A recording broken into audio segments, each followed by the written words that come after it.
Mahigit 300,000 pisong halaga ng umano'y shabu ang nasabat sa 3 suspect sa bypass operation sa Malabon. Wala silang pahayag.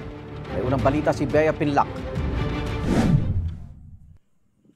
Kuha ang video na ito sa madilim na bahagi ng Barangay Ibaba, Malabon City, Martes ng madaling araw. Maya-maya, Go. Kuha na. Kuha.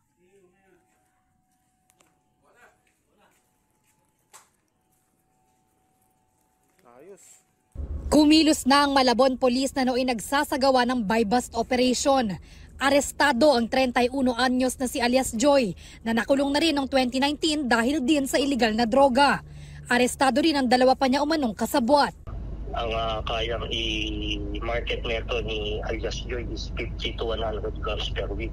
Ito kasi yung nagdadala ng item eh. Bali itong dalawa is ka-conspire niya dito sa pagbibenta ng illegal drugs.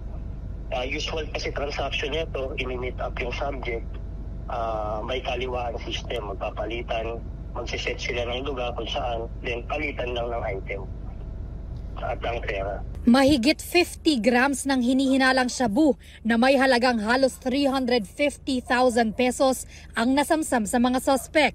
Ayon sa pulisya, online sila karaniwan nakikipag-usap sa kanilang mga parokyano. May contact sila doon via messenger, minsan tawag, yun ang ginagawa nilang mode of communication.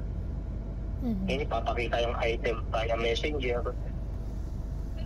yan para pa-deal yung transaction. Napag-alaman din ng pulisya na may warrant of arrest para kay alias Joy dahil sa kaso ng illegal na droga na isinilbi sa kanya sa kulungan.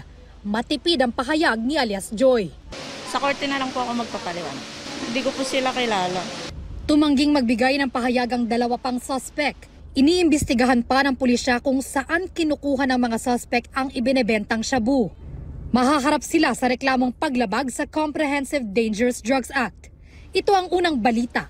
Bea Pinlac para sa GMA Integrated News. Igan, mauna ka sa mga balita, mag-subscribe na sa GMA Integrated News sa YouTube para sa iba't ibang ulat sa ating bansa.